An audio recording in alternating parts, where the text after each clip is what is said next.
share the screen so we are together in this. Share.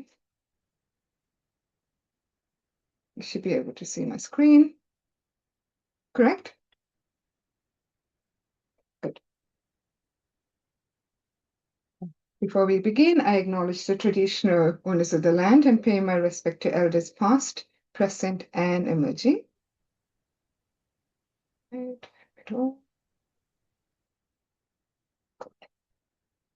So why do I have the pictures of bird, you would wonder? Okay, so I run a very interactive session. I used to be teaching at the Met faculties here in Brisbane.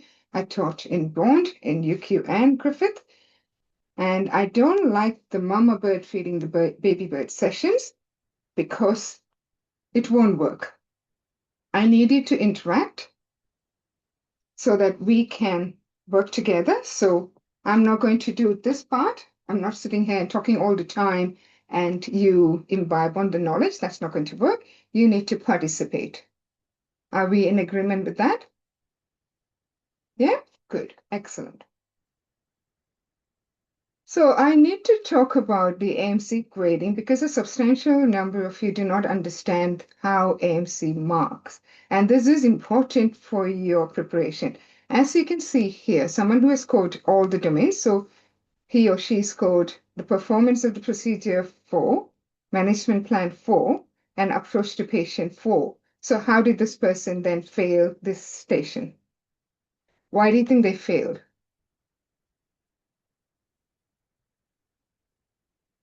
Global score? Score mean? Like overall performance of the candidate, overall vibe, like how, because it's a subjective exam. So globally, how he or she performed. How do they check? What are they checking for? Are you a safe doctor? Anyone can tell? Keep going. Go ahead. Communication. How did you communicate with the patient? What else? There must be something, right?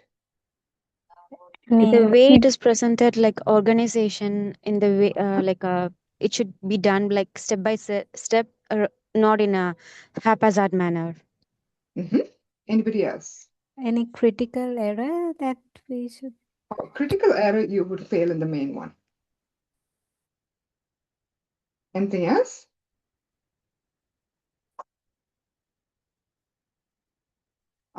Just give me a second. I actually know somebody in this lesson. Ramaniga, can I introduce you to the group?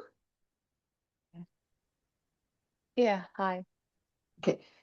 This is Ramaniga. She passed her exam. Her results were out on Friday, and she passed her exam. She was my student. So you want to talk, you have any questions, you can ask her now. Hi, guys. Any questions for Ramaniga, how she prepared? None so far? Doctor, how did you manage your time during the exam? Could you please elaborate first? Okay, so 8 minutes goes by like that quickly, right? And I had this constant trouble with Dr. Vinu as well because I am inherently a very anxious person, so I can't hear anything over my own heartbeat. Yeah, but the trick is, what Dr. Vinu will probably tell all of you guys is that it is your OP, right? You don't have to know that the examiner is there. The minute you get into the room, you have to take control of the room. Yeah. Because they're going to give you a prompt if you have crossed 4 minutes. They're going to step in and say, oh, you're done with the task. But the way you're going, so if you actually listen to the patient and follow up, you don't really need the 4 minutes or the 5 minutes. You'll be finished by the 4.5 minutes. You'll have 30 seconds just to, break the ice with the patient. So I know that you're worried about, oh, I'm going to lose time. But if you're going to ask every other question, other the smoking history, alcohol history, when it's not relevant, you're going to not have enough time. But if you listen to the patient and follow exactly what the patient says, you'll be left with 30 seconds. And the 30 seconds, you can actually chill out. Okay, then how do you utilize the 2 minutes outside the room? Oh, I don't know if Dr. Vinu has told this trick, but oh, okay, then I'll wait for you to say it. No, no, go ahead. Say that. It sounds better from you. So the 2 minutes, you have to just categorize. You have to, so what are they asking you to play? Are they asking you to play an RMO in the ED? Are they asking you to play in the GP? So figure out where your setting is. That'll be the first 5 seconds. Now, is the patient going to die? So if a patient is going to come in the GP with a chest pain, you have to think, it could be GERD, but you have to think, oh, it could be myocardial infarction. So in the next 5 minutes, is my patient going to die? Those will be your first priorities, right? Now, if my patient is going to die, I'll have to vocalize the fact that I have to tell them, oh, I'm going to like take you to, I have to do these necessary investigations because I don't want you to be dead in my bed. Yeah. So that's your next 15 seconds. Now, you'll have to think of your first red flags, and then you can think of all the non-critical ones. Yeah. And you'll have to see what is the predominant assessment area.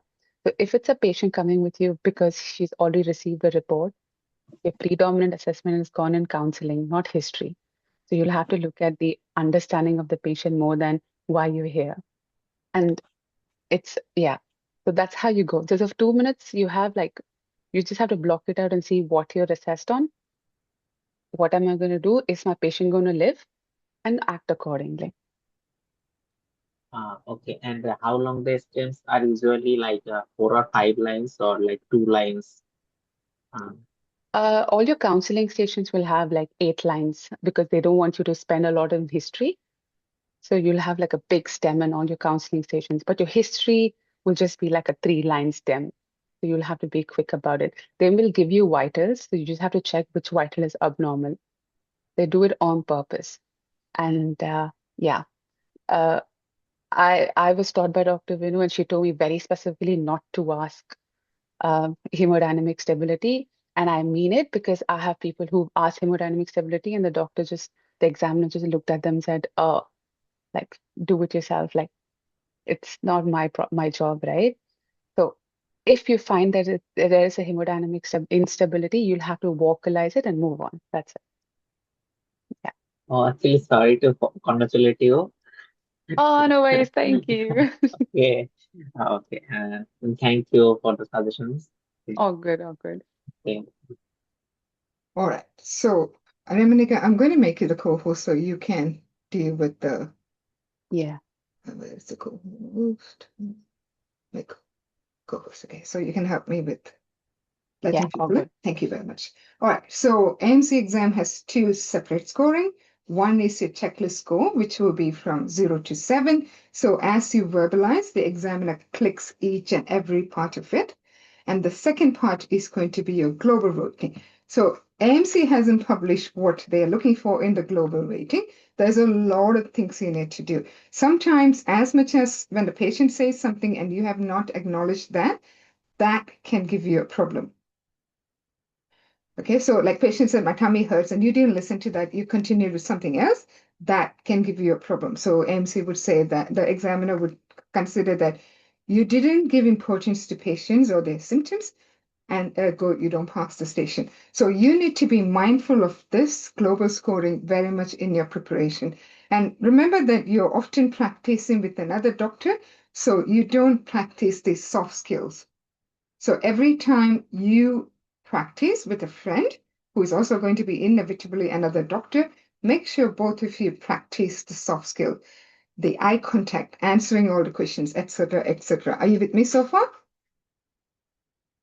Yep, good. Okay, so you need to participate, goes without saying.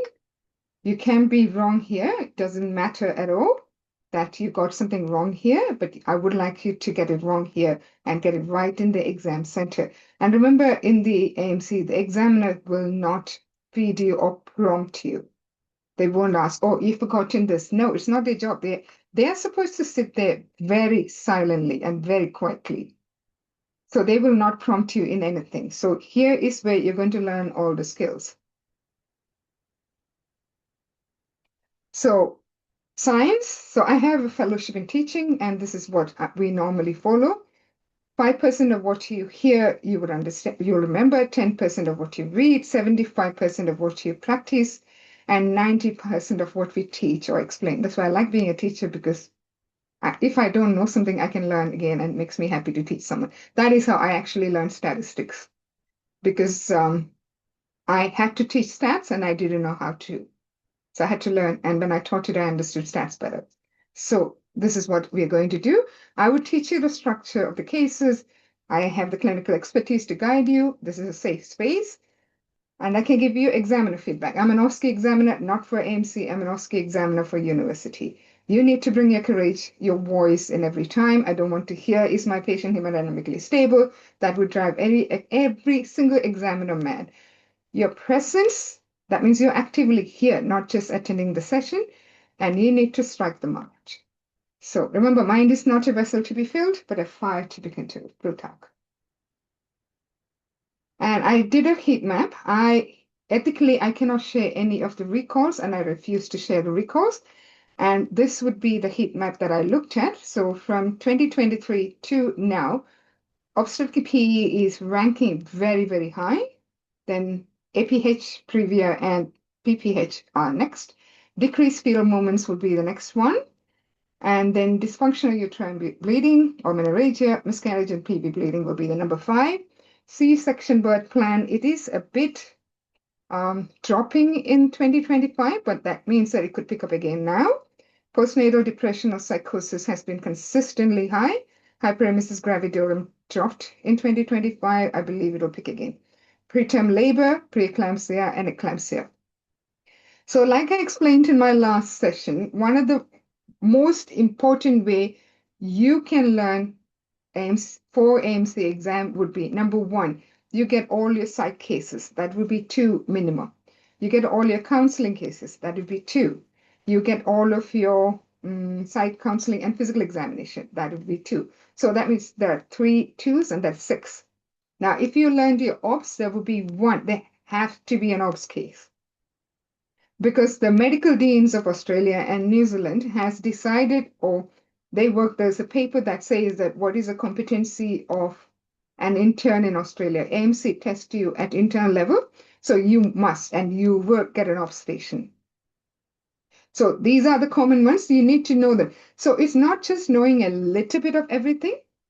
These stations, you need to know everything of everything. There's no easy way out. You must know it. With me so far? Any questions? No? Good.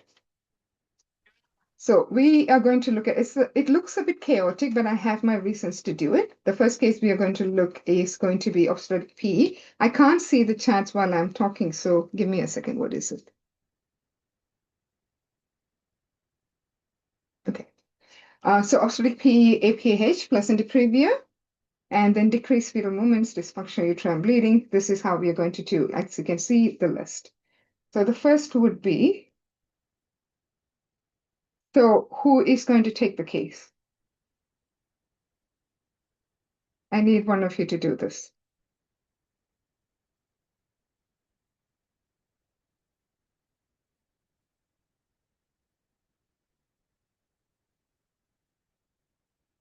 There are so many of you today. There are 87 people. One of you will have to do this. Doctor, Doctor. You want to do? Mm. Go ahead. And your time starts now.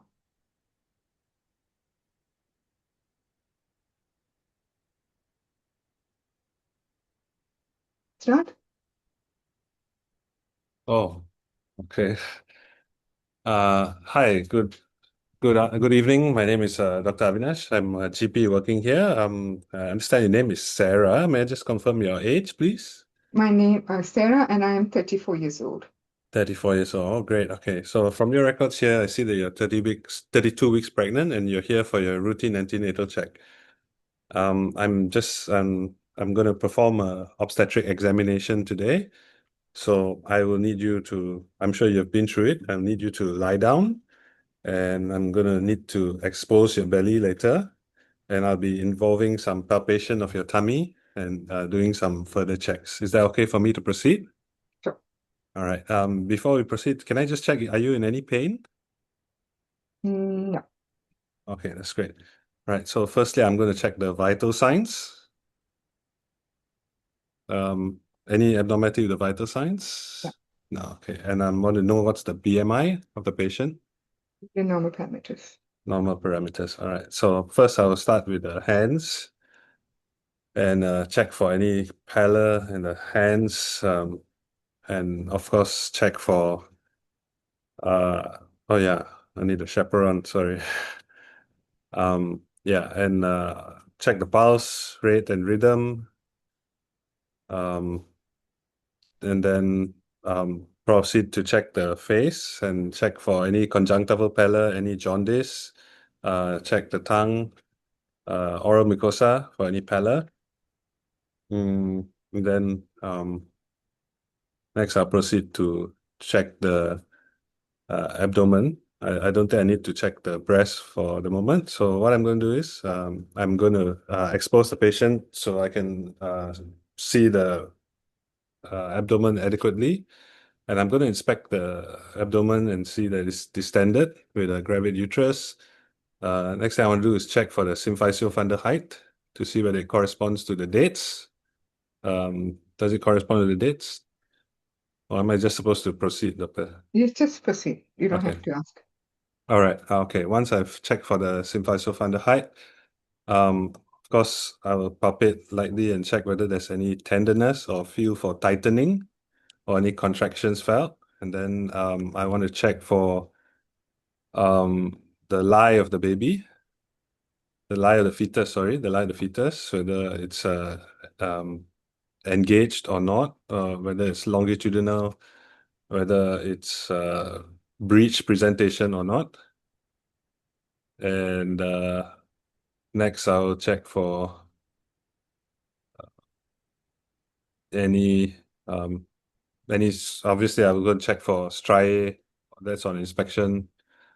Abdominal striae, linea nigra should be there. And then I'll check for, I'll proceed to do, I'm not sure if I should do a vagina examination after that. No, yeah. Then, of course, I want to check for the baby by checking for the fetal heart rate.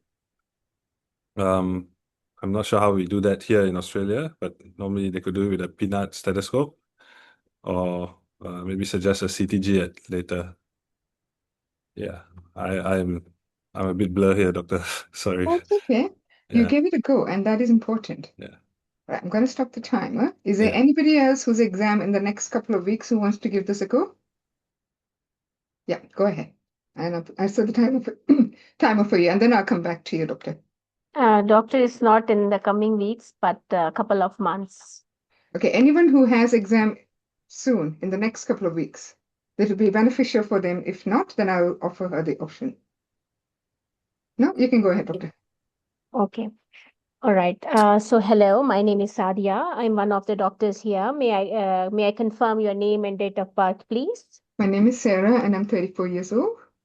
Nice to meet you, Sarah. So today I have been asked to examine you. For this examination, I will be looking at you. I will be feeling your tummy, and I will be listening to your baby sounds with the help of my instrument. And also, I'll be for this examination, I want you to be lie down, and for the exposure, I need the exposure of your tummy with the waist up. All right. Are you in any pain at this moment? No, I'm not. Are you happy with me to proceed with the examination? Yep. All right, thank you. So, examiner, on general appearance, my patient is alert. There is no pallor and there is no jaundice. So, Sarah, can I have a look at your hands, please? Mhm. So, all right, can you do like this for me? So, examiner, on looking at the hands, I cannot see any pale palmar crease. And looking at the, can you please flip like hands like that? Looking at the nails, I cannot see any peripheral cyanosis. Okay, Sarah, I will be checking your vital signs. So, examiner, I want to know the blood pressure of my patient and the pulse rate Normal of my parameters. patient. Normal. All right. Thank you. Okay, Sarah, I will be looking at your eyes now. Okay. Can you please look upward? I'll be just pulling your eyelids down. Okay. So I cannot see any pallor conjunctiva. And now can you please look down? I cannot see any icterus, and I cannot see any melasma, the pregnancy. Okay. So can you please open your mouth and stick your tongue to the roof of the mouth? I cannot see any central cyanosis. All right. Thank you, Sarah. So now I will be looking at your tummy now. Can you please expose your, so if the patient says you do it yourself, I will expose the patient sheets. Okay. Presence of chaperone, I forgot. Okay, so all right, I'll be looking at the tummy. I cannot see any scars. There is no linea nigra. There is no stria gravidarum, and I cannot see any visible fetal movements. All right. So Sarah, thank you for that. I will be now feeling your tummy. So I'll be feeling, palpating the tummy and looking for any right upper quadrant tenderness. All right. And then Sarah, now I will be I will be checking the height of your womb with the help of my measuring tape. Is that okay? Okay. Now I'll be checking, I'll be doing like that with the looking at the symphyzofundal height, which is like 31 centimeters. So that corresponds with the gestational age, plus minus 3 centimeters is fine. All right, thank you, Sarah. And now I will be doing the Leopold's maneuver. For that, I'll be doing the fundal grip to looking how the baby is lying inside, looking at the fundal grip, and then I will be doing the lie, looking at the lie of my baby, of the baby. So baby is the longitudinal lie, and after that I will be doing presentation of the baby. So looking at how the baby head is, where the baby's head is, and that will confirm my first crib. Okay, and how the baby is engaged, so that I have to look at the mother's feet while standing. I'll be changing the position in my last crib. All right, thank you for that. And now I will be listening to the baby sound. If the baby sound, like I'll be counting, and for example, it was 160, so that is fine. All right. To conclude my examination, I will also look at patient's feet for any presence of edema, and also I will like to do urine diagnostics test of my patient to look at the urine, and I also want to measure the BMI of my patient. And if my patient is 36 weeks, I will do the swab test as well. Okay, so timing is perfect. What has she forgotten anything? Or Chaperone and anybody else?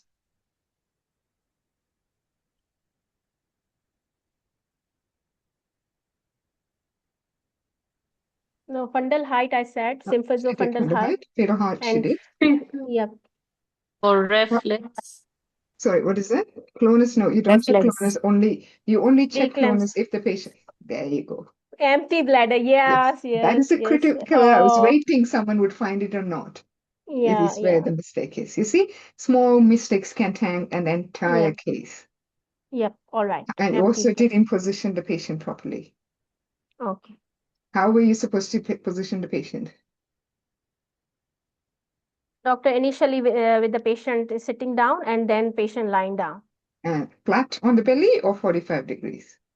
45 degrees, because that is the Yes, gravid gravid uterus, and uterus. because it will compress the vena cava and blood That's supply to right. the heart. Yes, Yep. you know the theory, but you need to say that. Yes. If you don't say, your examiner cannot read your mind. Yeah. Okay. Okay. So Forgot you don't about that. say it, you don't, and also because it's a mannequin there. So you Yep. don't Yep. say it, you don't acknowledge it, you don't get through it. Yeah. So I have to say, if you want a pillow, we can put the pillow on under your back, or 45 degree. Both are Yeah. fine. 45 should be at bare minimum. Yep. It's All because she's already 32 weeks. It's a very full gravid uterus. Okay. These are the mistakes. All right. Anybody else has any other comments? No? Good. Excuse me, doctor. It doesn't need any pelvic examination? Sorry, what's that? The pelvic examination doesn't need? You don't do a pelvic examination for obstetric examination. It's not a Okay. requirement. You only do a pelvic examination if it is clinically indicated. There was no clinical indication here, right? So Okay, sure. that's why you don't do it. Yes. Okay, and should I do I have to ask about the rash in the private area? No. Patient, it hasn't mentioned anything, you don't do it. Doing too much and doing too little will always give you a problem. The station was very simple. Is there any need of fundoscopy and reflex to check? Patient's BP, if the examiner says BP is normal, why are you checking anything else? Correct? If the examiner says BP is high, then definitely. But if you must not harm your patient in any form or manner. Remember the first part of your Hippocratic oath, do not harm. So if the examiner says BP is normal, clonus will not be there, would it? Clonus is a sign of eclampsia, not even preeclampsia. It's a sign of eclampsia. So with a normal BP, you cannot have an eclampsia. Correct? Yeah. That's right. Don't do things that is not required. You must not harm your patient in any form or manner. You don't need to comment on the Leica because you don't know if there's a multiple baby, one baby, two baby, nothing. You have already mentioned the SFH height, and that is more than enough. And she also mentioned plus or minus 2.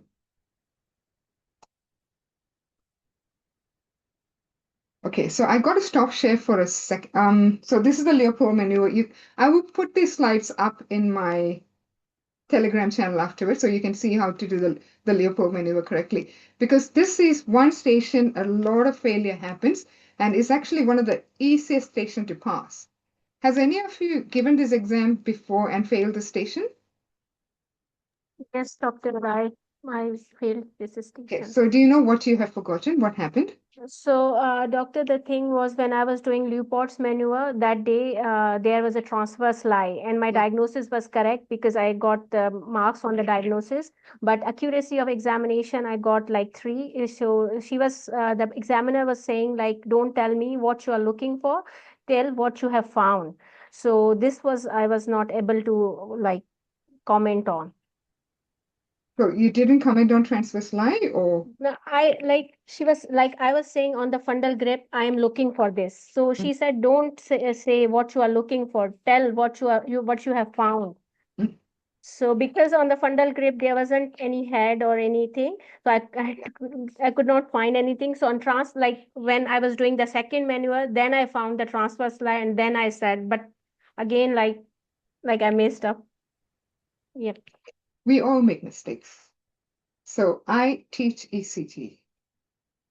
I'm a queen of ECG, and I got the ECG station wrong.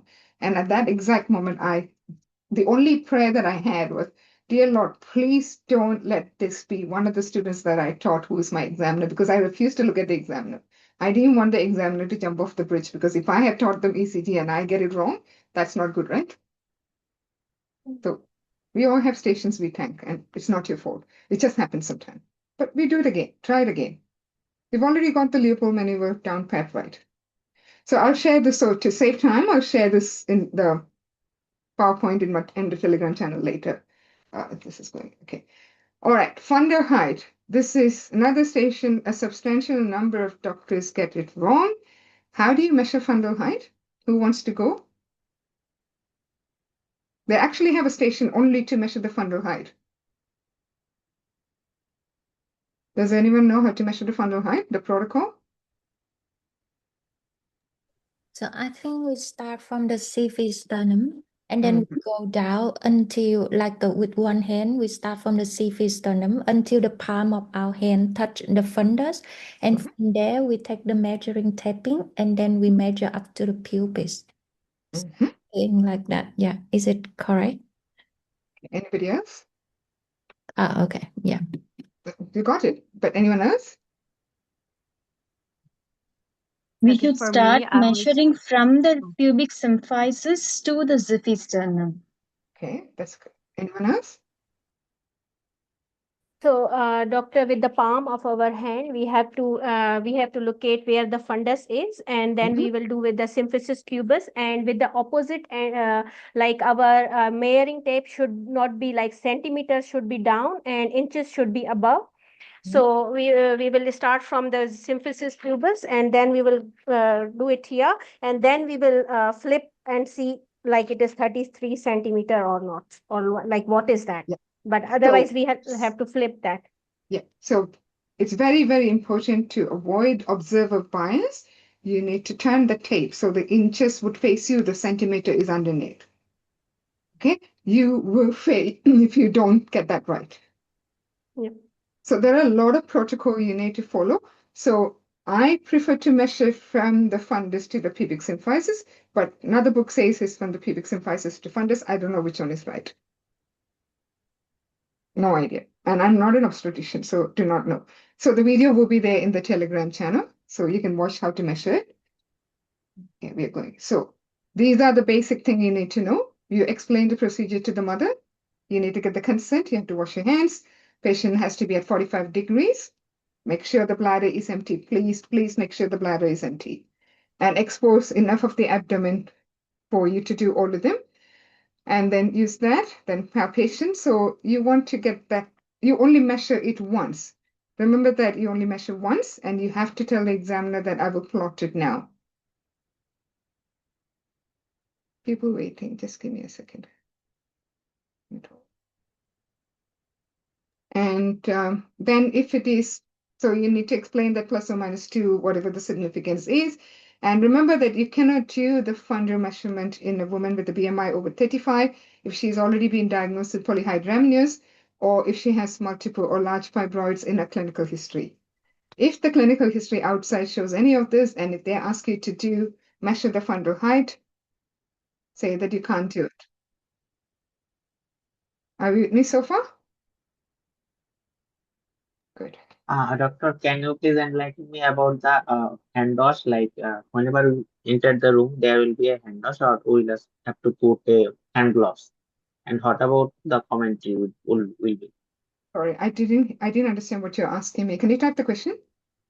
What about the hand washing? Like we have to put our No, hand. sanitize. They will have, when you're entering, there's a sanitizer. Yeah. So make sure when you do the sanitizer, right next to it, there will be tissue.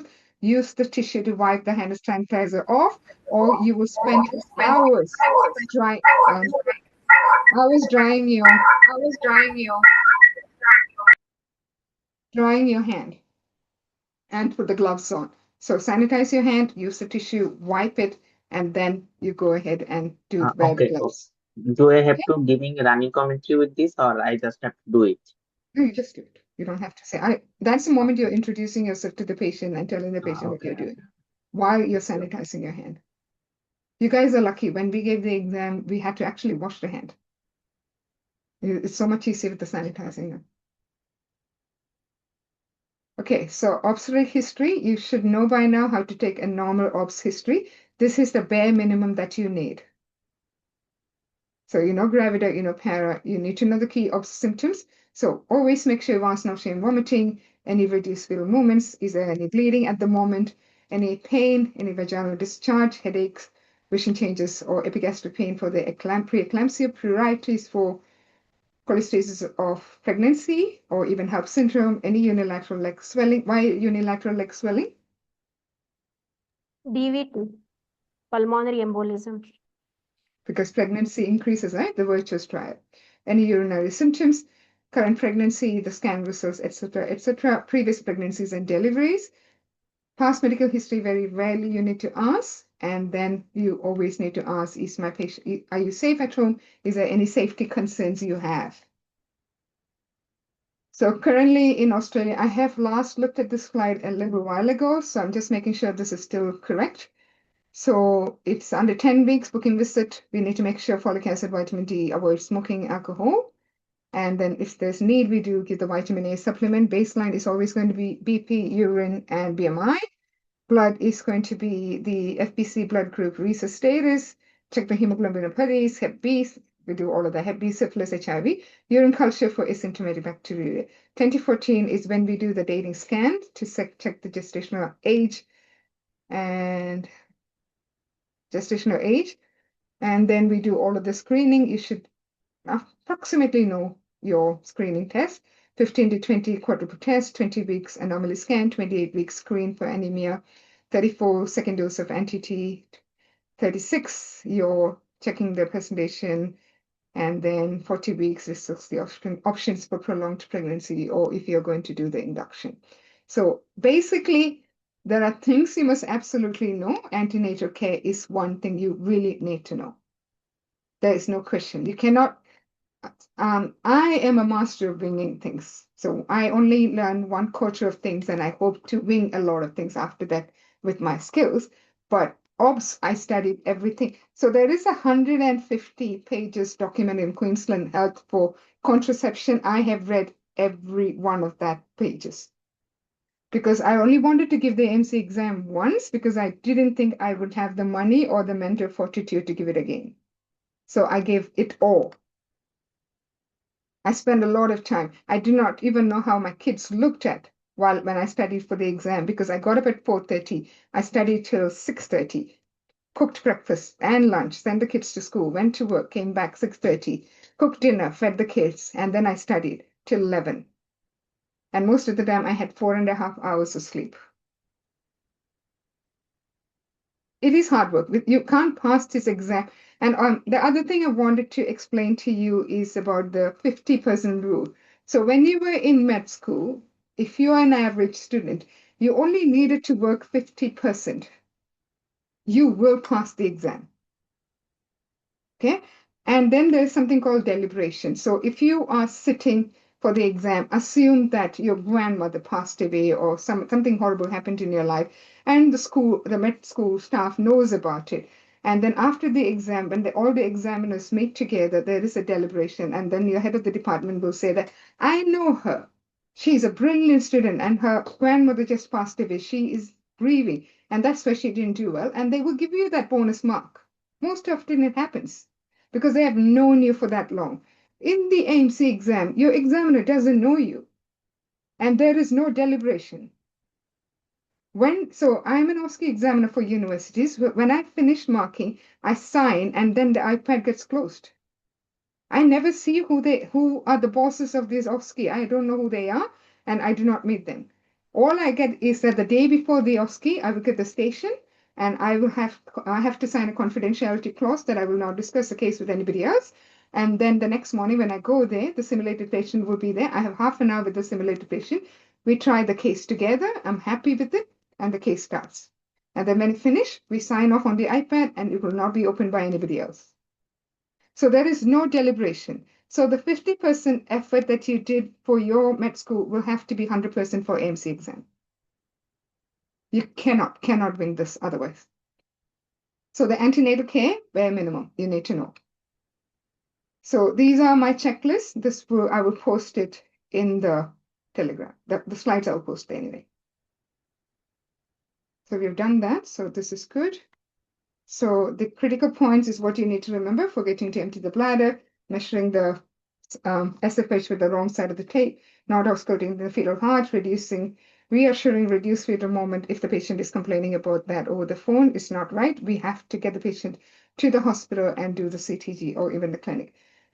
Then missing if it's a breech or a large foot or a transverse slide for that matter. They are all critical error.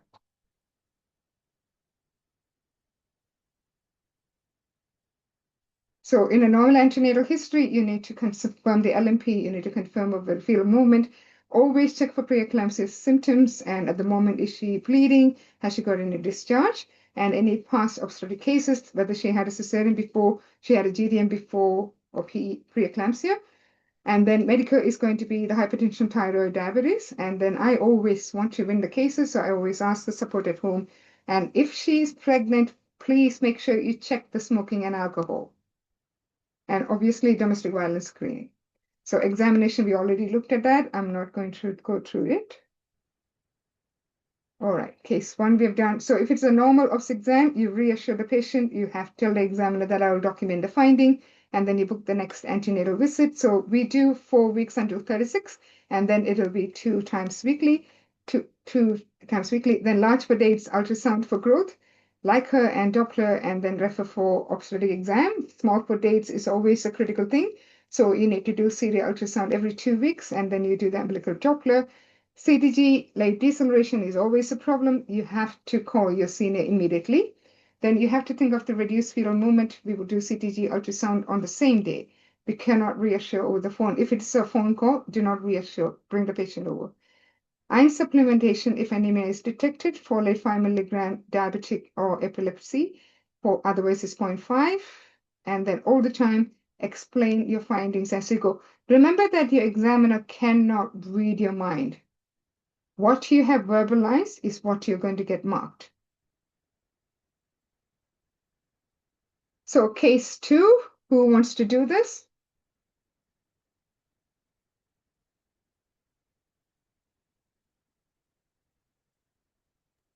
There are so many of you. One of you can do case 2.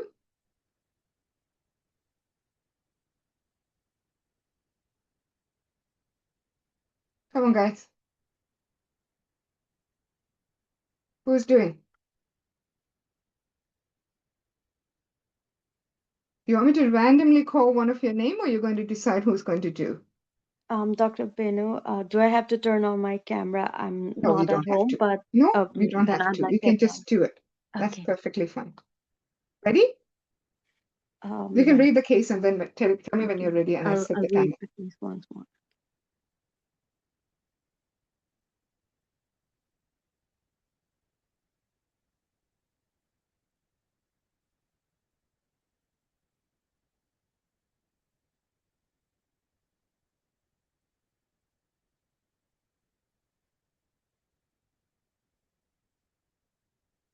Okay, I'm Ready? ready.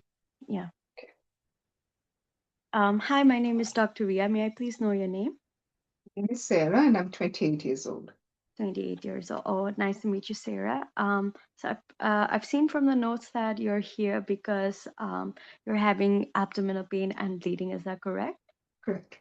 Can you elaborate more on that? What would you like to know? Since when did the pain start first, or did the bleeding start first? The pain started first. The pain started first, and since how long has it been since you've had the pain? I've been having pain since morning. Since morning. And where exactly is the pain? Oh, my whole tummy is hurting, doctor. Or the whole tummy. And did it start as a whole tummy, or did it start from a specific point? No, I don't know. It's just hurting. I'm in so much Okay. pain. Okay. Do you want a painkiller? Would it help? I would just like to assess you first, if that's all right, if you're able to. Sure. Hold up. Okay, thank you. And and does the pain radiate to anywhere else? Is it traveling down your groin or your thighs? And No. no, okay. And have you taken anything to relieve the pain back home? No. No. Anything that makes it better or worse, like maybe any changes in the position? No. No. And would you tell me more about the bleeding? So when did the bleeding start? It started along just about maybe 10 minutes after the pain. 10 minutes. And is it a fresh bleed, or is it a dark colored bleed? Fresh bleeding. Fresh bleeding. Have you noticed any passes of clots or any tissues, any grape-like structures? No. And how many pads have you changed? I've used 3 pads. And were they fully soaked? Mhm. Okay. And does it have any foul-smelling odor? No. And what were you doing when the pain and the bleeding started? I was in the kitchen. I was eating my breakfast. Okay. So so with the abdominal pain, does it feel like a contraction, meaning the pain is increasing in intensity and severity? Does it feel anything like that? But the pain is getting worse. Yes. The pain is getting worse. Okay. And so do you have you been regular with your antenatal checkups? Mhm. Okay. And did you have any problems with your blood pressure? No. And during this episode, did you have any blurring of the vision, any headache? No. No. And any swelling of the legs? No. Any chest pain? No. No. Okay. And did you have a long travel, or were you doing any sports before when this happened? No. No. Okay. And okay. And so have you been pregnant before? No. My first pregnancy. Okay. And are you taking any blood thinners? No. Any known history of any bleeding disorders? No. So no trauma. Have you experienced any trauma to your abdomen? No. No, okay. And um, okay. And okay. So, examiner, I'd like to know and sorry about, so do you smoke or take any alcohol? No. Have you been taking all your prenatal supplements regularly? Mhm. And when was the last scan you've done? I had my 28-week scan. And was everything normal? The position of the placenta, the amount of fluid? Mhm. Yeah, okay. Thanks a lot, Sarah. So now, examiner, I'd like to know the vitals of my patient, especially the Um, blood pressure and pulse rate. Patient is hypertensive. Hypertensive. Okay. And so do we have any pallor or icterus on the on general examination? No. No. And then what about the capillary refill time and any skin turgor, any cold clammy hands on the hands? Patient has delayed capillary refill time and cold and Okay. clammy. Okay, and on abdominal examination, I'd like to do the Leopold's maneuver and I'd like to know the lie presentation. It's head down. So normal Sorry. presentation. Okay, normal presentation. So no increased fundal height? No. No, okay. And then what about the fetal heart rate? It's going down. It's going down, okay. And then yeah, okay. And on pelvic examination, is there any visible bleeding right now? Any passes of clots or any discharge? No clots, no discharge. She's On bleeding. speculum examination, is the cervical os okay? Yeah, I mean, is it dilated? Nope. No, okay. And so on bimanual, okay, I'm not doing the bimanual. So thank you so much, examiner. So now I would like to do further investigation. Especially, I'd like to proceed on with the CTG to check the baby's condition. And I'd also like to do a new ultrasonogram to check the placental position and also the AFI and if there is any other conditions. So most likely, Sarah, from the examination that I've just done, I'm most likely thinking about a condition called antepartum hemorrhage. And this can be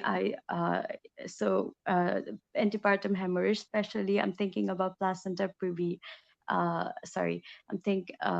I'm thinking about abrupt ruptured placenta, which basically means your placenta has been ruptured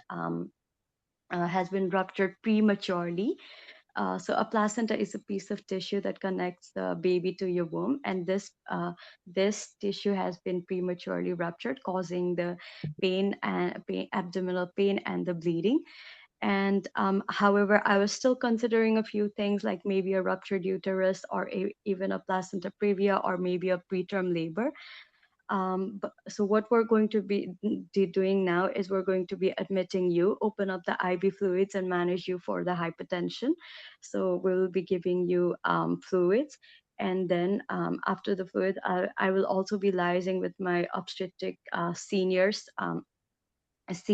And so most like, because your gestation age is a full term,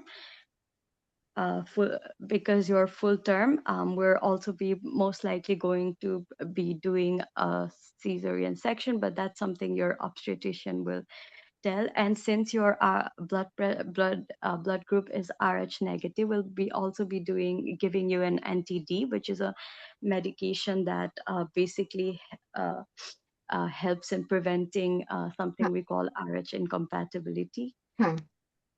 Okay. Oh my God, that was so stressful. Okay. How did it feel for you? Very, Sarah? very stressful. Thank you for being brave and doing this because, like I said, I'd rather you get it wrong here than anywhere else. Because here I can correct it. In the actual exam, I cannot. I don't know if were you here for my ISBA when I taught the ISBA previous No, couple of weeks doctor, ago? this is my first time with you. No. Okay. So at that time, I told you the story. So imagine your 5-minute station as a glass jar. Okay, so 5 or 6 or 7 minutes, that's a glass jar. And on the table, there's a lot of sand, and there's a lot of sticks and rocks, and there are marbles. And your job in that 5 minutes is to fill your glass jar. So the problem is sand is very low value. Sticks and rocks just fills, but again, low value. What you need to add are the marbles. Marbles have high value. So what happens is that we ask a lot of questions that have no relevance to the case. Because so it is not just you doing it, this is generally a problem. And where that comes from is that when in your med school, if you've studied in Asia like me, you would have had long cases, correct? Yeah. And it's a 30 minutes long case. Yes. And you have to ask all the questions in the long case to get through the exam, correct? Yes. So to get through the long case, we remembered all the past history and all the family history and all of them. We asked all of them because those things are safe in our brain. We don't have to think, correct? Yeah. Okay. So this is 5 minutes and it's a short history. It's a very, very short history. So do not put sand in your jar. You must only put marbles. And how do you get the marbles? Do you know how much of sand you filled for this particular station? I'm guessing very less. Not too much, just about 30% was sand. Okay. So read the question. So before I give this opportunity to others, read the question again and think, is your patient going to die in the next 10 minutes? Hmm.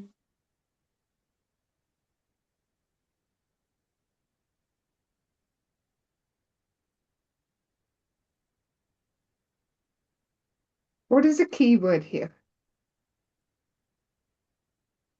Bleeding. Sudden onset. Patient is in shock.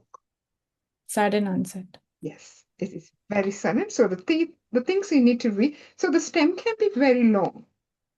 It doesn't matter. You pick the keywords. Is it sudden? Is it severe? Is it fresh?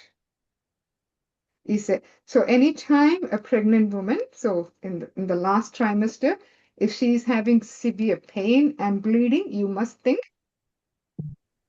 Placenta AP. abruptio. there is no other option here. You have to think. Now, abruptio placenta, is that going to be an emergency or not?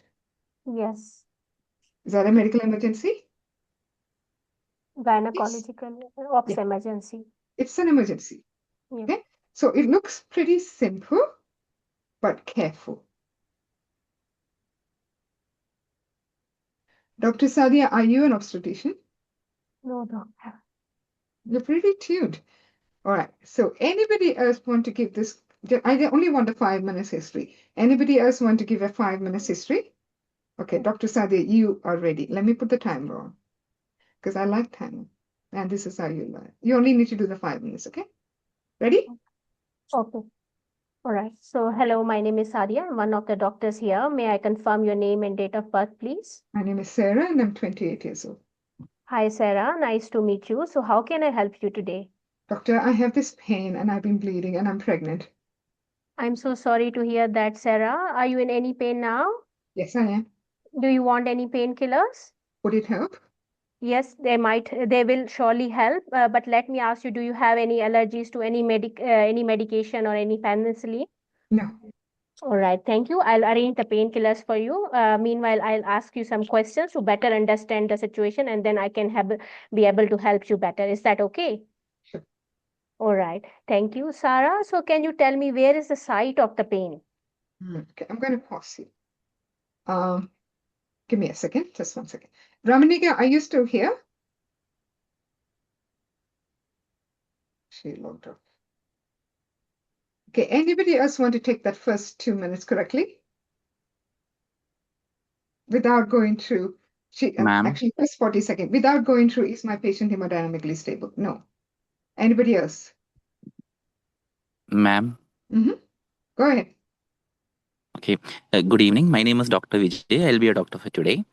How can I address you? My name is Sarah and I'm 28 years old.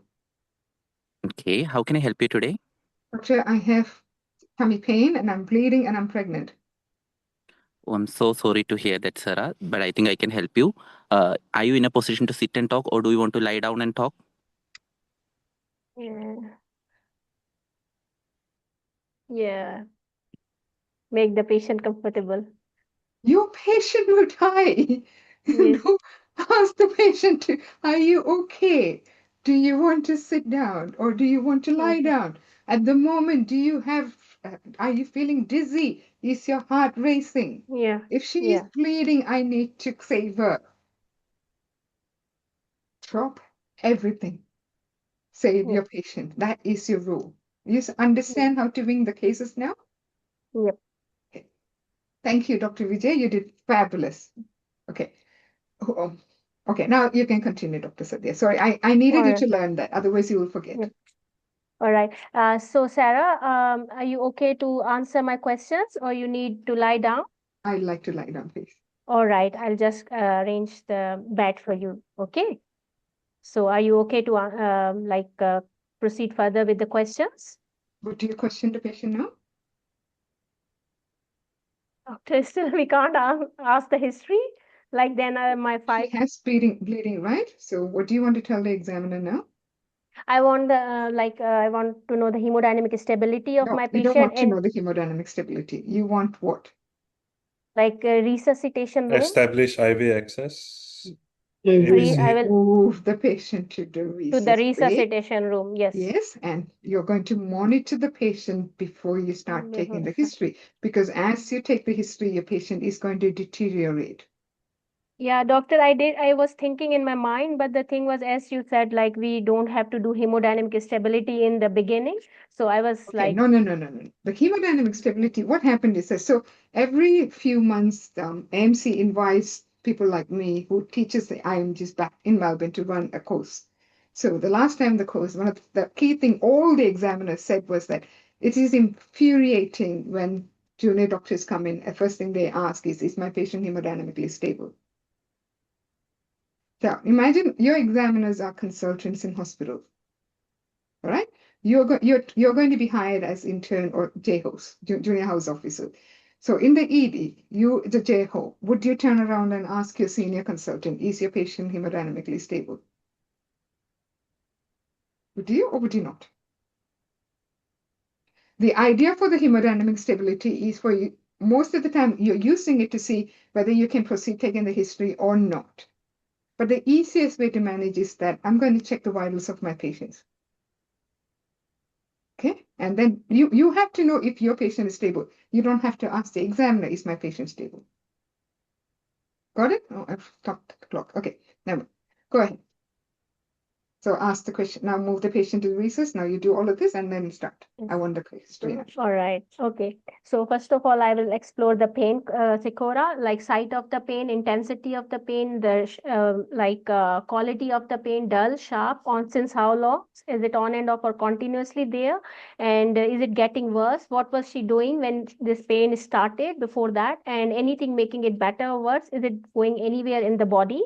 And because the patient has been bleeding, I will do the color of the bleed. Is it a dark red, bright red? And is she passing the clots? And how many pads she has soaked so far?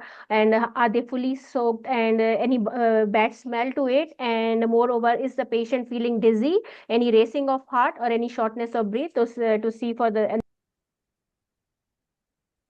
You're mute. Yeah, I'll be asking, are you feeling baby kicking? Because we are dealing with two things, like not just a mom, a baby as well. And now I'll start asking the differentials. For example, preterm labor. So does this pain increasing in the frequency with decreased intervals? And have you noticed any for chorioamnionitis, any fever, any vaginal discharge? Okay, any trauma before that, any injury to the tummy? And now acute, have you noticed any nausea, vomiting, any? Vomiting, we won't have time. This is an acute case, right? Okay, those are the so that's a sand you're filling the bottle. You don't need yeah, the sand. Fill the marbles. Preterm labor, preeclampsia, headache, blurring of vision, and swelling in the legs, right upper quadrant tendon, pain in right upper tummy, any swelling in the legs, any blurring of vision, and No, we won't have time to get there that far because once your patient is in hypertensive shock, why are you looking at hypertensive symptoms? Yeah. So preterm labor, placenta abruptio, chorioamnionitis, and 5 Ps now. Preeclampsia is already out from my differentials, and Enough, you've yep, got 3 beautiful any differentials. any Stick to the trauma ones to that the you have. tummy, and Yes, trauma if the always, because baby. if the patient has, and more importantly, is the baby is kicking. Yeah. So after there's a physical examination, is my patient, general opinion, is my patient alert or drowsy, any pallor, any dehydration, vital signs, all the, because the examiner said it is hypotensive, so I will move my patient to the resuscitation room and get the IV lines, fluid access, and also I will now on inspection of the, I want to do the inspection of the abdomen, so Okay, inspection hold same. on. Your initial management, what is your initial management? Doctor, I will Fluid reset. The fluid recess is fine. What else? because patient is a blood group and cross match, patient is this rhesus negative, anti-D as well. What else? And look at the CTG of my patient, my You're baby. missing something. Call for help. Call for help. Stop believing. What Yeah, else? ops, yes. It's okay. What else? There's one more thing you guys are missing. DRS, A, B, C, D, airway, breathing, circulation. Circulation, what else you need? Oxygen. This patient is going into massive blood transfusion Blood, protocol. We need to yeah, get two the IV lab. lines. Yes, Yeah. put the IV in now and then call the Yeah. lab, the blood bank, Yeah, and yeah. say that. So you need Yeah. to hold. 2 large bore cannulas, I said 2 IV lines, 2 large bore cannula, because it's a massive, I will activate massive transfusion protocol with the warm blood, and yeah, and as the patient is rhesus negative, anti-D as well. And I'll keep monitoring my patient vitals and my baby's CTG as well at the same time. Now you're getting it. Good job. Any question?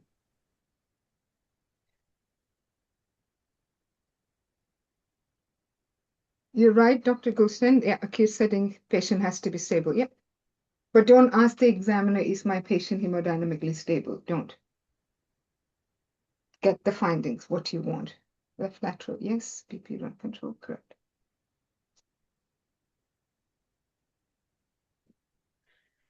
So the investigations, I follow B boxes. So we normally do what is blood bedside, the blood, orifices, imaging. Imaging is for the X-ray, ECG, and special test. This is how I remember how to do the investigations. So remember, if it's under 24 weeks, it is bleeding in pregnancy. More than 24 weeks, it is APH. So doctor was the previous doctor who did it. You called it antepartum hemorrhage. You did well. So main causes of antepartum hemorrhage are going to be placental abruption, placenta previa, vasa previa. You need to know the difference. And this is how you understand the difference between all of them. You can read. I don't want to talk too long. I get tired. Oh my goodness, it's 10 o'clock. All right. I will do another. I was planning to do only one session. I will do a couple of more. Okay. So management of placental abruption is this. So obviously call for help. You need to do the major hemorrhage protocol, left lateral position, like the doctor who said, large bore cannulas, IV fluids, blood recess. You want to know if the baby is under 37 weeks, obviously you need to give the steroid, anti-D, and then obviously close monitoring of mom and bub, fetal distress, and C-section. Important. Again, B boxes here would be that Doppler to assess for the fetal heartbeat. This is for the abruptio. And then FPCs, the general swab imaging, and then ECG, special test. No, this is for obstetric listeners, don't worry about it. Fetal monitoring, CTG, you should know.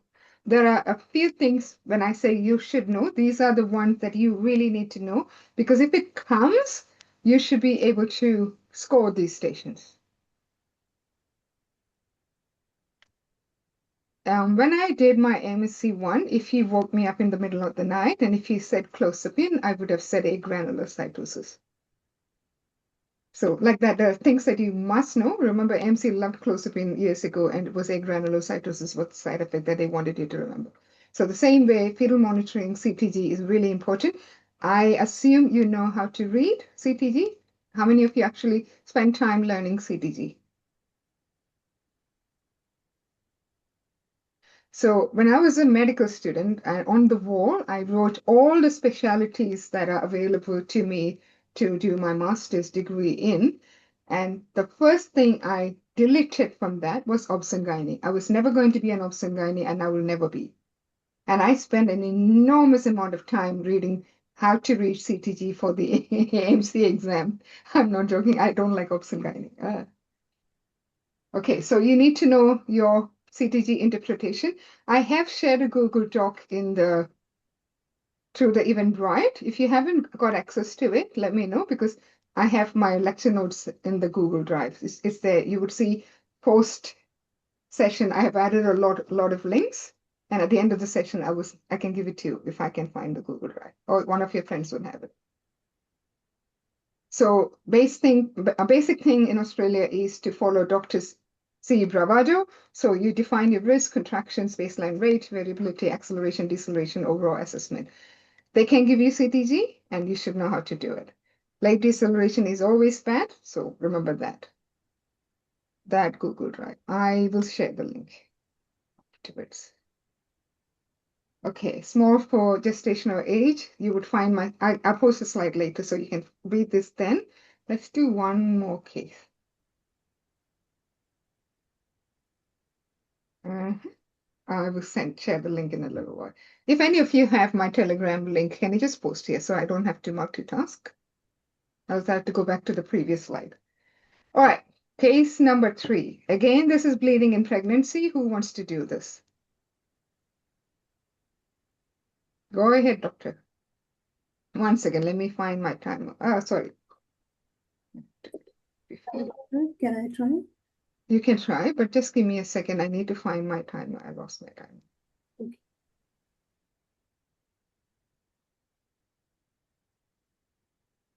Zoom does so much of magic every time. You get the full 8 minutes, and you're ready to start? I want to read the stem first. Yeah, go ahead. Read the stem.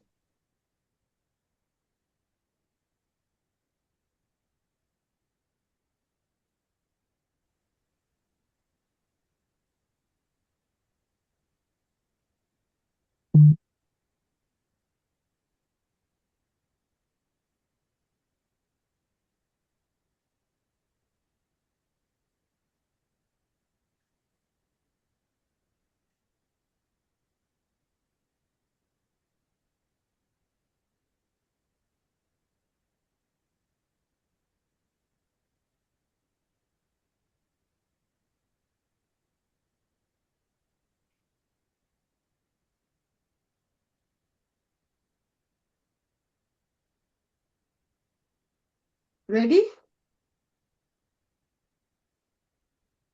Yes, doctor. Okay, let's go. Hello, I'm one of the doctors today here to take care of you. I'm Dr. Ira. May I confirm your name and age, please? My name is Melissa. I'm 24 years old. I'm 34 weeks pregnant. Hello, Melissa. Nice meeting you. How may I help you today, Melissa? Doctor, I am pregnant and I am having bleeding. I'm so scared. So sorry to know about that, Melissa. Just allow me some time. I'll be back to you. Dear examiner, is my patient vitally stable to proceed with the case? Particularly, I wanted to know her pulse and blood pressure. It's already given in the stem, doctor. Thank you. Melissa, are you comfortable now to proceed with the history? Because I need to ask a few questions so that we can compare diagnosis and we can help you with the management plan. Thank you. Sure. So can you just explain me more regarding your bleeding? Since how long you are having this bleeding and since how many days? I've had the bleeding from today morning. Okay, all right. And what is the color of the bleed? Fresh blood, doctor. All right. And is it for the first time? Yes. Okay. What you were doing when the bleeding started? I was having my breakfast. Okay. Any history of fall or trauma? No. As you told me, it is for the first time. Is this your first pregnancy, or you you have your previous babies also? No, this is my first baby. Okay. Any previous history of past medical history or obstetric history that I should be aware of? Any past medical history of pregnancy losses? No. All right. And I also wanted to know, how about your baby kickings? Are you maintaining a baby kicking chart? Yes. Since the bleeding started, are you able to feel the baby kicks? Yeah, but it's not like normal. It's a bit less. Good to know. Sorry to know about that. And so until now, how many pets did you change? I've used 2 pads in the last 30 minutes. Okay. Are they fully soaked? Mm-hmm. Do you have any past history of bleeding or clotting disorders?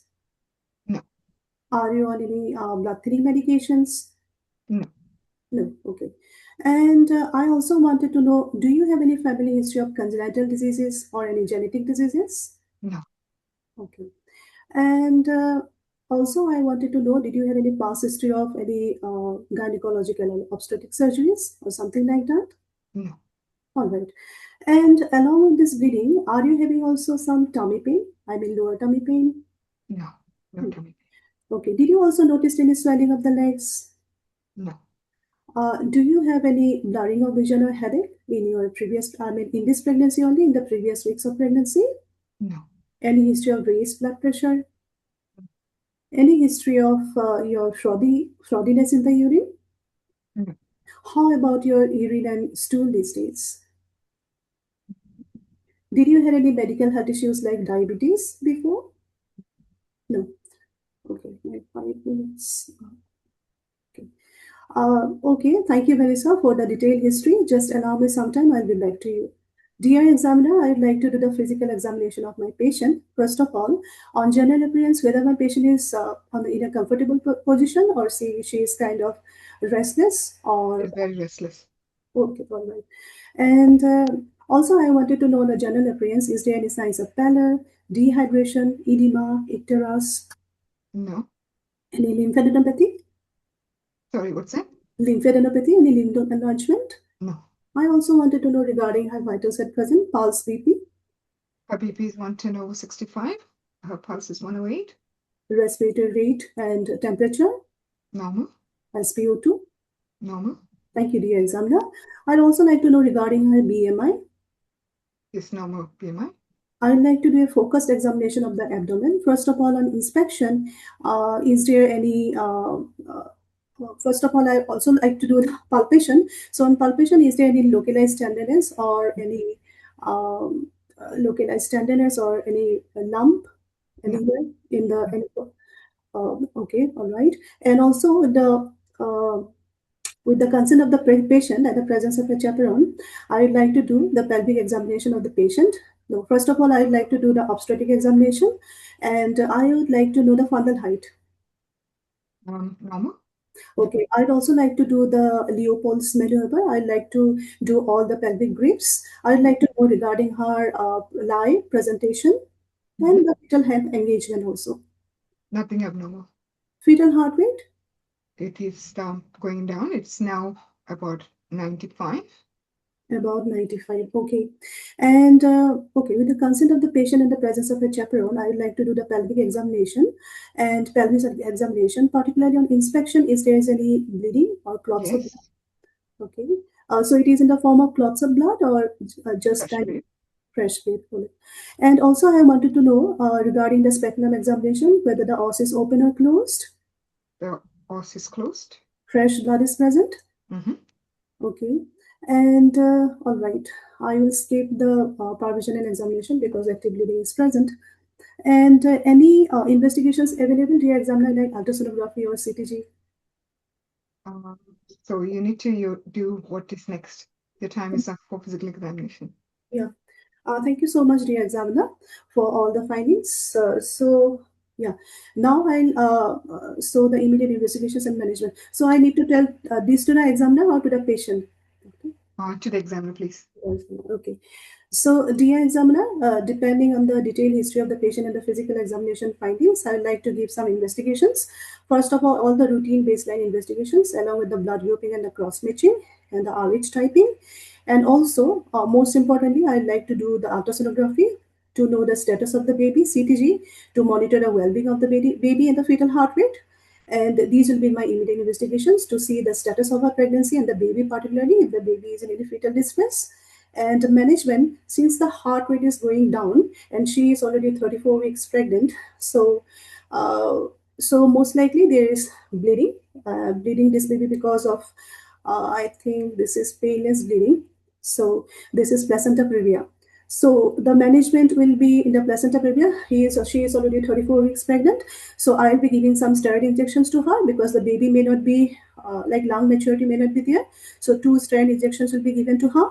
And also, since the baby's condition is unstable at present, so I think the specialist will decide for an immediate CS, cesarean section, although it is 34 weeks.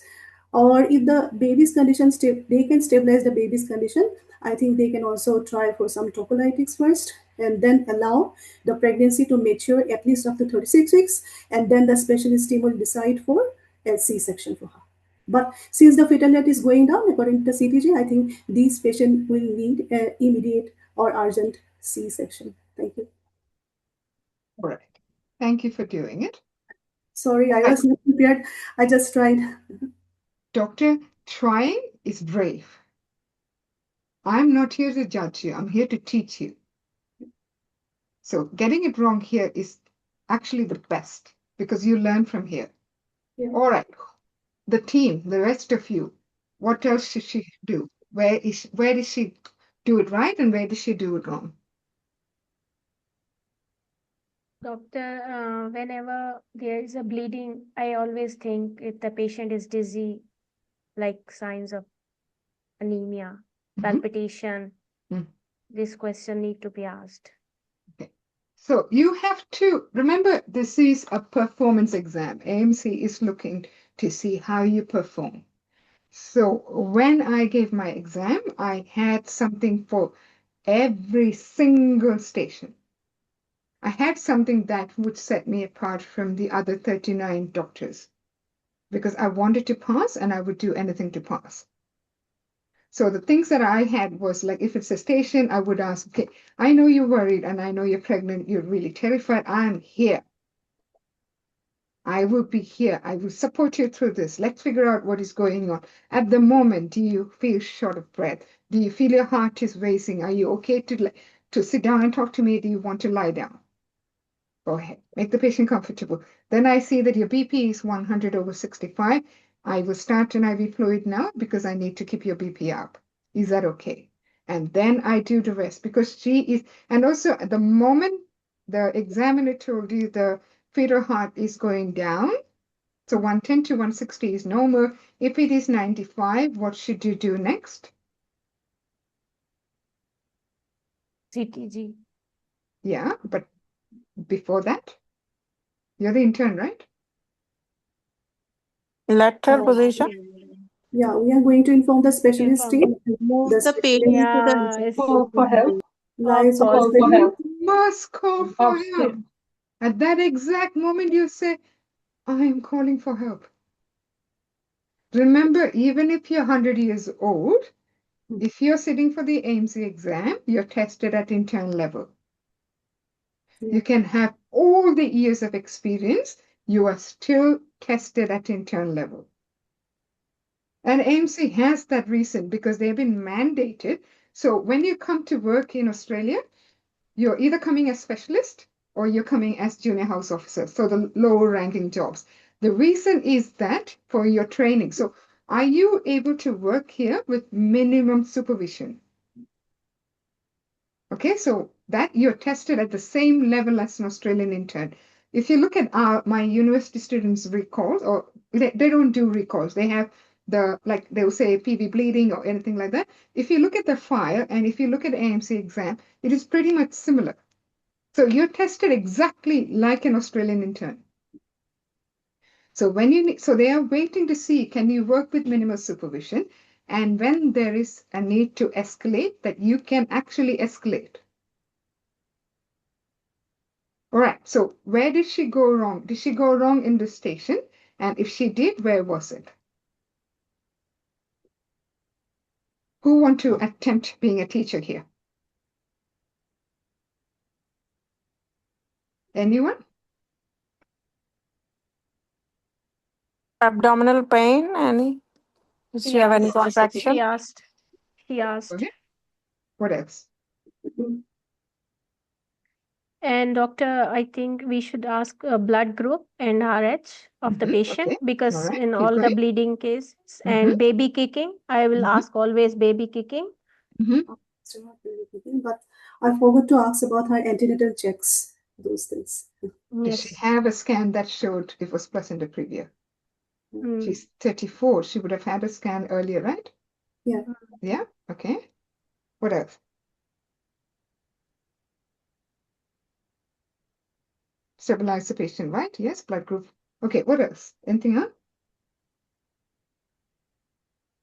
Early warning bleeds. Yeah. See how well you guys have improved. So are you getting a hang of it? Yes. So do you guys understand where you're going wrong and how to make this better? So doctor, I always worry like, for example, if I'm going to, like it's like 5 minutes history station, I'm gonna lose time for all that. No? You actually will so if you ask only the history of presenting complaint, you will never lose time. You lose time by filling your jar with sand, the questions that have no relevance and no validity for the station. I had in one of the stations, I finished the entire station. I had 2 minutes to spare. I know I have 2 minutes to spare because the examiner told me you have 2 more minutes. And I looked at what I've asked and I thought I did well. And so I just chatted with the patient for the next 2 minutes. And as I left, I thought, okay, because I had 2 minutes left, I am going to fail the station. I got 7 for the station. It was gender dysphoria. It was a male patient, and I told the patient, a patient was wearing a blonde wig, and I distinctly remember telling the patient, you're lucky you can match your hair to the outfit, and I have this boring hair. There's nothing much I can do. And he laughed, the examiner laughed, and we all laughed. And it's fine. You can actually talk to the patient normally. Do not be afraid to have a very normal conversation with your patient. They actually would like you to pass the exam, but respect them. So you must always, always respect your simulated patient. They are doing their job and they do it well. I have tremendous respect for them. Treat them well and half the battle is over. So Dr. Ira, you will have time. Do not be afraid of running out of time. People run out of time when they ask a lot of irrelevant questions. How do I pronounce it? Is it Ira or Ira? Ira, doctor. Perfect. All right. So people run out of time because of irrelevant questions. I have so many distractions. Sorry? Do we also need to ask about the uterine tenderness in the physical examination? Because I think we need to differentiate from abruptio placentae. So in that case, do we also need to mention about the uterine tenderness also in the physical, in the PV, or not required? Need for In the PV, like sorry, what's that? in the PV, do we also need to mention regarding the uterine tenderness also? If there's uterine tenderness, do we also need to ask regarding the uterine tenderness also to differentiate? So if you're asking the examiner, is there tenderness present? Yes, you can ask. Yeah. It's relevant because if it is definitely a pain for you, pain for bleeding, I really would like to know if there's tenderness or not. Okay. We can still ask, is it tender or not? But uterine tenderness, mainly we do it on bimanual examination. So here we are not doing bimanual examination. We can just ask on palpation of the tummy, is there any tenderness on like the, But That's what I meant. we don't want to do the PV here. No, you can't do a PV. No PV, yeah. You don't do PV at all. Yeah. Dr. Verghis, first, if we have to stabilize the patient, and we already said that we're shifting the patient to a resuscitation bay and starting the IV line before we start the history, then should we like repeat it again when we are mentioning our immediate management? No, your patient is already stabilized or is being stabilized, right? Yes. So the management here, most likely, if the patient is bleeding, is that you would not need to do the blood group hold and match. All of those things have to be done. CTG ought to be done. You need to call your supervisor. But Doctor, like in this case, when you hear that the fetal heart rate is 95, so we stop everything at that. We don't do the PV anymore. We jump to cone for HEP, prepare the blood product and everything like that, right? You should, because your baby will die. That baby will die, right? If you don't do anything. So I purposely gave 95 to see if he would react or not. To see that if you know the protocol that if the fetal heart is dropping, you actually need to call your supervisor. And they will have to decide whatever they need to do. CTG is mandatory now. Correct?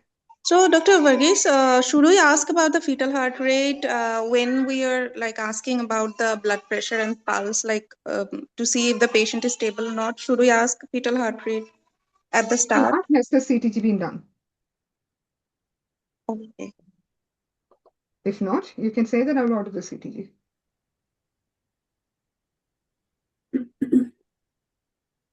All right, it is going to be 10:30. I have other questions. I can just run through the stems so you can see it, but I won't have time to do it. Thank you, I will Doctor. share slides anyway, so we can. Thanks, Doc. Go ahead, Doctor. When we have next session? I should run. I know. It's just that Sundays are my usual day off, and I have my kids. When they come home, then I like to spend time. So when they're not here is when I do this. Maybe next. I see if any of my children are coming next week. Okay, let's see. So placenta previa, antepartum hemorrhage, you should know. Let's see. Oh, we have all these cases we need to do.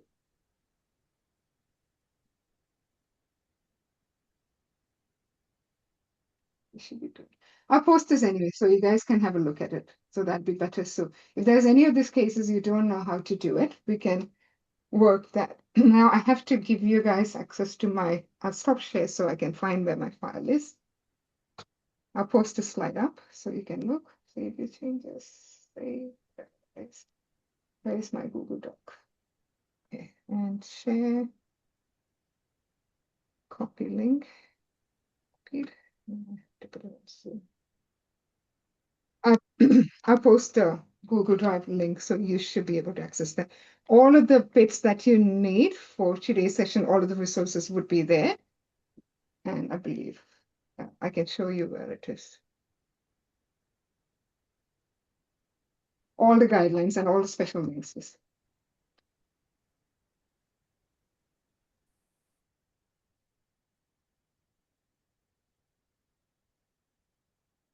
Goodness.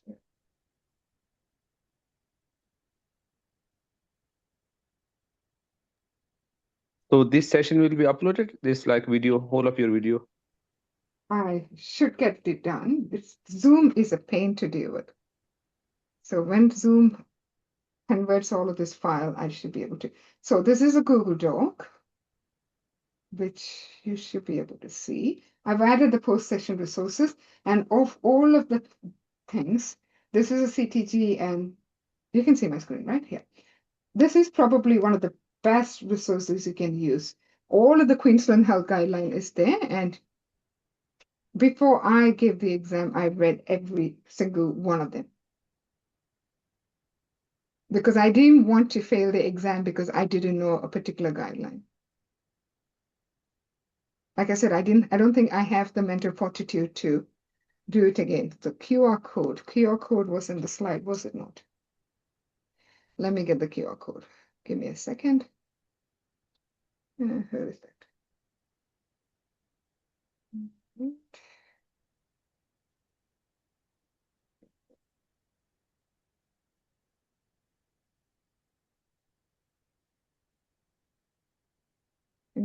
If I just post the link, would that be enough? Or you want the QR code for the Telegram group? I'll copy the link and I can send you now. That's the Telegram. I can't find where the QR code is.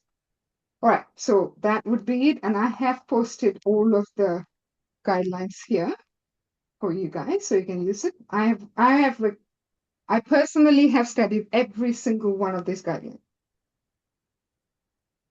And this is probably the one that you must really know. The ectopic pregnancy, the management. Everybody fails this particular guideline. So you need to know that. And these bits.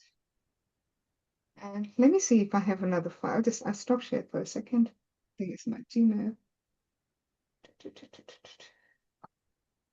Gmail.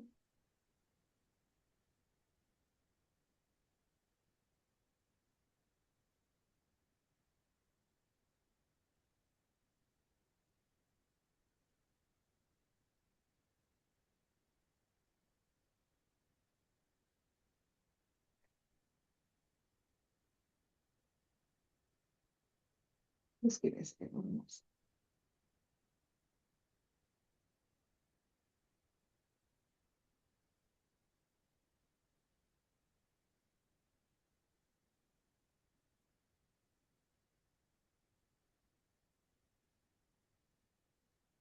Okay, so I know it's you probably won't think how similar an AMC OSCE is to a university OSCE. These are the OSCEs for our students. And you see the first question is postpartum. This is very much perimenopausal women seeking HRT. This is med students, it's not AMC. And every single one is categorized. Death verification, cannulation, you guys don't have because it takes longer. So it's very, very similar. Everything. So you are tested at internal level for sure.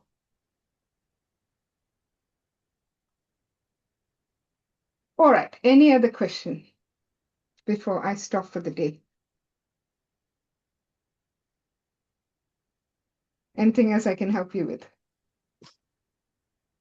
How do you enroll into your classes, doctor? How does this work? Are you You can see all the courses on the website. okay? Okay, sure. So oyamed.com. It's not AU, it's just oyamed.com. Okay, thank you so much, doctor. Thanks for taking out your time and helping us. Thanks. You're welcome. You can do this. This is a very doable exam. I swear this is a very doable exam. Just don't be scripted. Thanks, You need to doctor. be you. So remember that if you were in med school, if you copied your friend's work, would you fail or not? Failed. You fail, right? So in the exam, if you sound like everybody else, would you fail or not? Yep. Robotic. So you need to be present. You need to be present and you need to be you taking the history. Do not have a script. You don't need to have a script. You have already gone through med school. You're a qualified doctor. Your country has given you a license to practice. Believe in yourself. You can do this. Just don't do the scripts. I didn't do any scripts. I took the history and I passed. How to study closely if you have never done group study. You don't need group study, but you do need to practice. Either you practice with a friend or you practice with AI. ChatGPT is pretty good. You're lucky you have ChatGPT, but I didn't have when I was giving the exam. So I practiced with 5 other doctors and all 5 of us passed.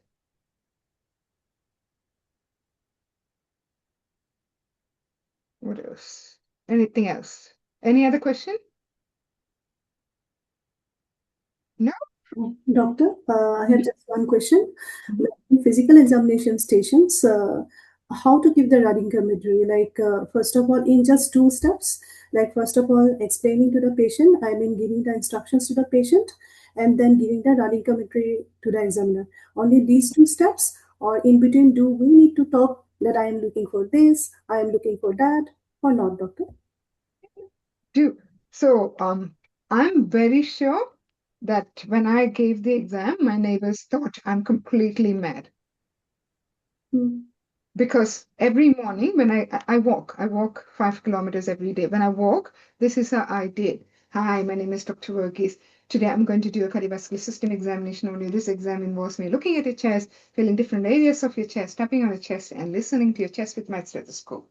For this exam, I need you to take your shirt off, and I will also position you at 45-degree angle. Are you comfortable with this? If you're a female, continue wearing your bra. I will also offer you a chaperone. Is that okay? Are you in any pain at the moment? This is how I did. Okay. Every single case. And there are 72 stations, and I knew all 72. I Doctor, was not going to take a risk on my physical examination because physical examination, you would score. You don't need to use your brain. You just need to use your muscle memory. I had all of my poor children had to be my patients, and I examined each and every one of them 100 times. So practice on your family. Speak, continuously speak. Because your examiner cannot mark you until you say the words.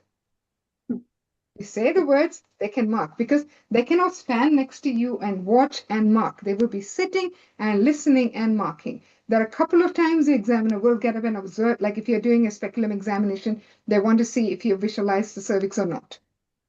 But other than that, 99.9% of the time, they'll be sitting and listening.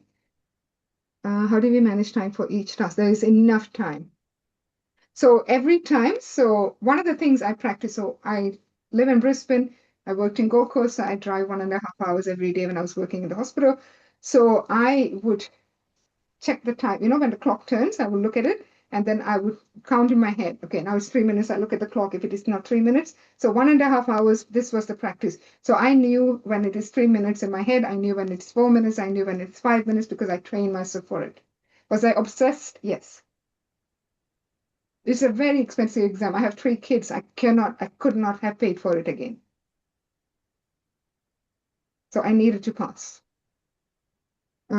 Key points. Can we go back discussing? No. No, you will never go back to once the task is done, you should not be going back because what happens is that the examiner's iPad is a scrolling iPad. So they're not going to go back and mark it. They won't. They don't have to. It's your job to be systematic and follow the order. And every examiner hates someone who is chaotic. So be systematic. When you speak, record it. So one of the ways I practice was I recorded myself. So I randomly take a particular case and then I would record my approach and then I listen to it and see if I have asked all the questions I should ask. If I haven't, then I know there's a problem. Hearing your own voice initially can be very scary and then it is your best friend because when you are actually speaking in the exam, it no longer feels strange because you've heard your own voice hundreds of times recorded. So practice. Doctor, I have a question. What would you advise like to do in the last month of the exam? What should I prioritize? Yeah. Physical examination. So by the time you come to the last month, you should know so ask your friend to give you a random physical examination. You should do that in time without any mistake. You should not fail your physical examination. You should not fail your counseling station. You should not fail your psych station because all these 3 doesn't require your thinking. Correct? Yeah. Yeah. Doctor, I have a question. So in your last recording, CVS physical examination on YouTube, I was listening. So there was a question like student asked you the mental block, what should we do when we have the mental block? And you said like we have to summarize like 35-year-old. So like I was thinking like, do we summarize it inside my mind or like I summarize it verbally. verbally? I summarize. Okay. So all through the exams, because I'm highly strung, as you can see that I'm highly strung as a person. So my brain works really, really fast and I forget very quickly. So I say, okay, Mrs. Smith, you told me that you have had this headache for the last 3 weeks and it is getting worse and this, then I'll remember what's the next thing I should ask. Okay. So learn to summarize. Even when you practice with your friends, learn to summarize. You need to say it because your brain automatically connects what is missing while you speak. Okay, anything else? Your exam is in April. Tips. Doctor, this is a very doable exam. Very. People fail because first you are stressed. You don't need to be stressed. The examiner won't do anything to you. They're sitting there quietly. So why are you stressed? Ramanika, you want to say any tips for people sitting the exam? How was your preparation? What did you do? I mean, she passed in what, 2 months preparation? 1 month. Ramanika, you can hear me? Yeah, she can't hear me. So do you have Okay. on Telegram your Telegram? You have something for like study stuff or something? Do I have what? On the Telegram, need to Telegram your this lecture. You will put this lecture on the Telegram Yes, I account? do. I will put this up Okay. so you can have a look. I'll convert to PDF and I'll put it up. So exam in April, exam in May, exam in June. Don't stress. You got this. You're a qualified doctor. Always remember you're a qualified doctor from your own country. You have a license to practice. All you're showing the examiner here is that you are a very safe doctor. Don't rote learn. Don't ask questions because everybody asks that. Be present. Listen to your patient. Just be normal. You got this. You actually got this. I'm telling you, I passed this exam. It is a very doable exam. Thank you. Doctor, I just have another question. Like, should we just jot down the positive findings when the patient says us, like in case if we forget it at the end while we are coming to a diagnosis, just like very quick ones, the key ones? So the piece of paper in the room is your best friend. So because when you leave the room, the examiner acts. So personally, because in the stations that I'm an OSCE examiner, I'm not an AMC OSCE examiner. I'm an examiner for university. So when my students leave, I actually see what they have read or what they have written on the paper. It is just like your maths paper. You know, when you were in school, you wrote the maths examination and they always want to see your working. Whenever you have a To see maths your problem. thinking process. Yes, Yeah. I like to see the process. I have a quick look to see what they have done. So sometimes if it is in the paper and they haven't said it, I will think, why didn't they say it? Or what happened? So use the paper and learn how to draw. You must learn how to draw because every single thing requires you to draw and mark it. Like if it was, assume it was going to be a patient with an ectopic, I will draw 3 lines and I will say that expectant and medical and surgical management. I'll write an E and I'll write an M and I'll write an S, and then I will walk the patient through it. That is communication. They're waiting to see how you communicate. Use the paper. Write everything down. Like you're not writing sentences. Write the patient's name. I always write it down so that I don't call them something else. So I do all of that. I just wanted to see if I may forget. Any other question? Doctor, can you give some tips and tricks for the counseling cases? Counseling? Like yes. Okay, counseling is very simple, doctor. All you need to know is a 5-step approach, or you need to know what is the problem? Why is it a problem? So in the last week, we just have to summarize all the things for the patient, and we really do have to mention the references, like for the website, like they have to read the proper topic from the website. So we really need to tell the specific website for that specific topic. Yeah, some of it. So if it is going to be a patient who is suicidal or depression, I would say there is lifeline. If the patient is gender dysphoria, I would say that there is kiosk support, or smoking will be quick line. So a couple of it. Remember, you have to have something that helps you win. Yeah. Thank you so much, doctor. Anything else? No, doctor. Thank you so much.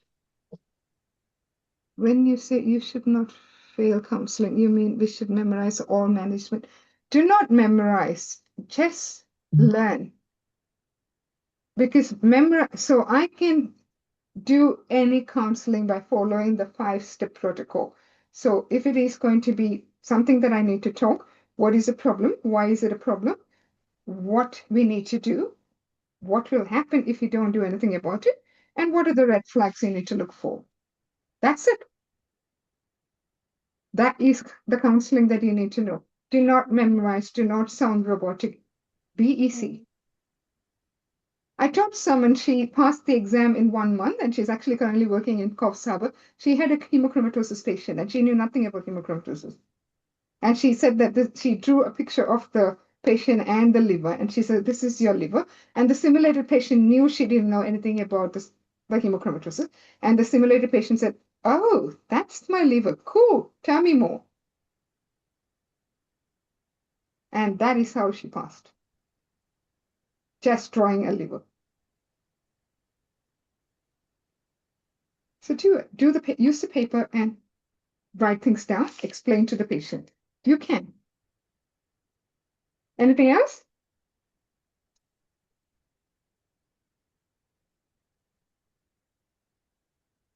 The paper will be on the table. There will be a paper. Yes. And there will be a pen and a paper. Every room, if it's apart from the physical examination, every room will have a paper. Doctor, breaking the bad news, that is the spikes protocol. Like, did you encounter any case like that? The patient is really crying and screaming, and yep.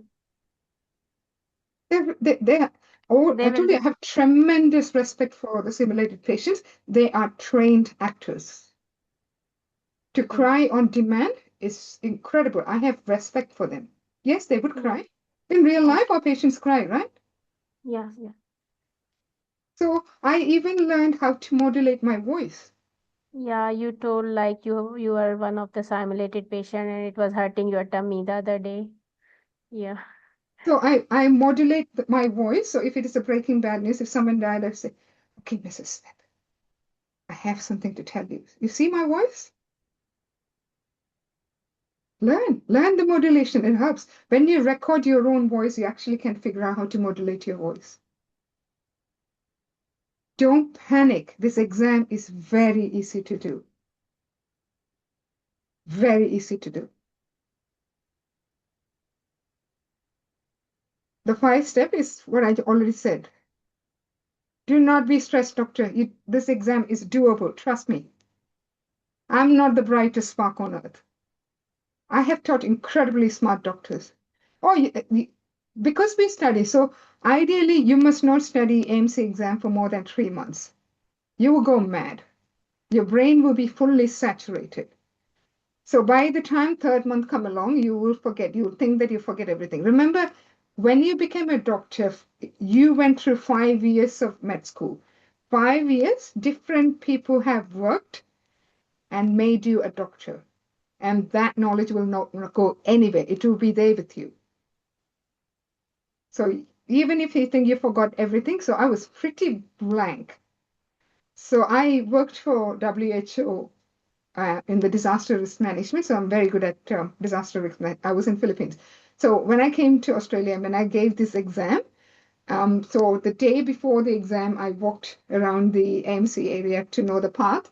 And I thought, if there is an earthquake, how can I get to my exam center? I had an alternative path because that is all I could think, because I couldn't remember anything else. I still think it's really funny that I thought there would be an earthquake in Melbourne, but I did. When will we have? I will post. Like I said, I have children. I like to spend my Sunday with my kids. Don't take any notes. I don't take any notes for. So this is all that I had for my AMC exam. This is it. These are my notes. And I'm lazy to write. So if I have to put anything and I have found a guideline that I need to do, I just cut that and paste. That's all. This is all I had. And as you can see, my notebook is in tatters. I have students who promise me to come to my house and help me upload or download or whatever, but we have never got around to do it. So one day I will. All right. I shall bid you good night, and believe me and trust yourself. You got this. It's a doable exam. I believe in each and every one of you. Thank you, Doc. Good night, folks.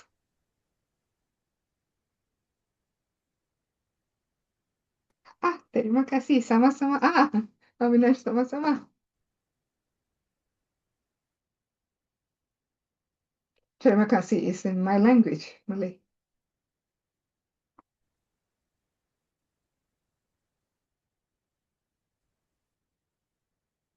All right, so I'm going to close the session. I'll see you guys another time. Bye.